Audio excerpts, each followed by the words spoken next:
Already a third of the way through today's NASCAR Nationwide Series event at Daytona International Speedway, and as soon as the checkered flag flies and the victory lane interviews are over, Sports Center at Daytona presented by Wrangler, a preview of the Daytona 500, and then our NASCAR Now 500 pre-race show tomorrow morning, our Monday Roundtable 500 wrap-up Monday night, and then it's on to California. The Nationwide Series presented by GoDaddy.com next Saturday at 7 Eastern Time, and the NHRA Arizona Nationals Finals next Sunday at 7 Eastern, all on ESPN2.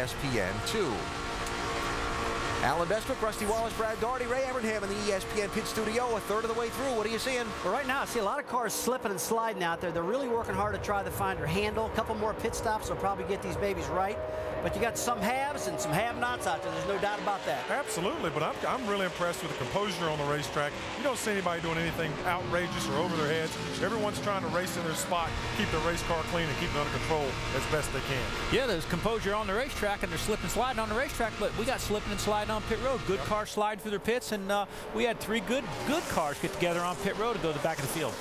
One caution so far in the race is in. 8 different lead changes among 5 drivers, guys that have been out front. Kenseth, Boyer, Stewart, Harvick, and Biffle. It is Stewart who is showing the way at this point. We just joined our coverage, Matt Kenseth and the 5-car Dale Earnhardt. Whoa, Dale Earnhardt Jr. Had to come on pit road again after a pit stop and a little bit of a shunt. They restarted in 37th and 38th, and folks, they are now being shown in 13th and 14th position. 17 and a 5. See Junior working that high line, but he's got his hands full there. He's driving that car hard. You saw him sliding off the corner. Right there, you see him. He's working that wheel. Mike Bliss in the 1 car. Another one of the full-time competitors here for the NASCAR Nationwide Series. Felt pretty good about his chances to get maybe a top 5 finish.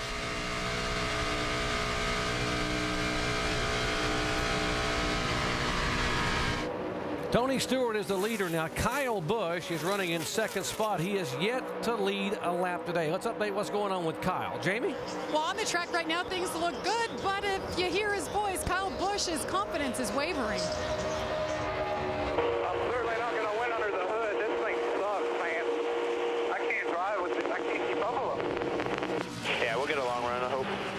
Well, there's been a lot of talk this week about the Toyotas having that smaller restrictor plate.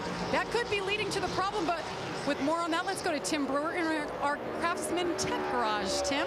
Thanks, Jamie. Folks, the carburetor, when you lift it off, the restrictor plate sets right beneath it. You see this hole right here? That's it, so the throttle shafts will actually open up. But beneath that, that's where the restrictor plate sets. And when you've got the Toyota engine or the new R07 engine, you know, you've got a 57/64 restrictor plate. Well, if you run the old engine, you've got a 29/32. That's about a 1/16 of an inch. But like Andy and I said in the pre-race show, it's about 12 horsepower. 12 horsepower here in Daytona and Talladega. It's pretty hard to overcome. It is like that, you know, he thinks that's holding him back, but he is 2nd right here, and he's been able to drive to the front. I think he's still going to have a shot to win this thing. Yeah, but he's going to have to probably change his strategy a little bit. He likes to get out front and lead, and what's going to happen is he's not going to be able to do that. He's going to have to keep himself in that position right there, right now, till the end of the race, and then hope that he can get a push and try to make it on the last lap to where those guys can't get back to him. Been in that situation before, and you just have to change your strategy. Kyle Busch is 2nd in a Toyota, which is what we're talking about. All the Toyotas have that same plate. And by the way, 4 of the top 6 cars are Toyotas. So go figure.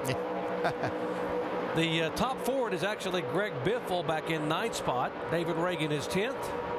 And what about our former series champion? The 60 car of Carl Edwards. Dave. Doc, he was scored 12th at the line last time, restarted 9th. So what about that first pit stop and Dan Stillman, his new crew chief? You think he took a big swing at that race car the first time he had a chance to adjust on it? Not really. He took just a little conservative adjustment. Carl said more of the same next time, and I think we'll have a car that can contend with these guys. Still just a little bit tight, maybe a spring rubber to get the rear end of the car up in the air. But Stillman, his first call, just a bit conservative. What would you have done, Andy? Well, Dave, I think we heard from Tony Eury Sr. about how you have to run these races. You don't have that many opportunities, and they need to make bigger adjustments because, like you see right there, the 60 car made an adjustment, but it wasn't quite enough. It's going to take another one to get it better. And so I think that's the key to winning these shorter races. You've got to make bigger adjustments. And I think when you're going from that side, this was always my thoughts anyway, when you're going from that tighter side, you can make a little bit bigger adjustment to try to free the car up. If your car is loose, if you try to do too big of an adjustment to make it tighter and you get it way too tight, then you just kill the momentum through the center of the corner and on the exit. I think we saw at Kansas last year, if you get Carl Edwards close, he will use every ounce the car has as the laps click away. And let's don't forget, Carl Edwards has a new crew chief in Dan Stillman, and they're still trying to get to know each other. And so Dan needs to know when he hears from Carl, hey, my car's doing this, he can't tell the intensity of it. He doesn't really know exactly how far he needs to go. That's something they'll learn with time. Yeah, they may have to use numbers for that for a while, 1 to 10 on the scale, till he can understand his voice a little bit more as we see a battle for the lead. It's like Kyle Busch has had enough of riding in second. Can he be the next leader? Can he be the 6th different car to lead? They got to be able to hang on back to the start-finish line for it to be an official lead change. Looks like he's going to be able to get Tony Stewart cleared here with some help from Clint Boyer. I think maybe Tony's car got a little bit too free out front there, and that allowed, he might have had to check up just a little bit coming off of turn 2. He may have chosen to fall back in just a little bit. All right, got a little lead draft here now. Tony might just want to play and see exactly what he can do if he gets back. Then he knows what his car will do out front, but what will it do if I have to pass some people? So Tony will lose not only the lead, but lose a couple more spots as Joey Logano takes the high side. We'll try to go around.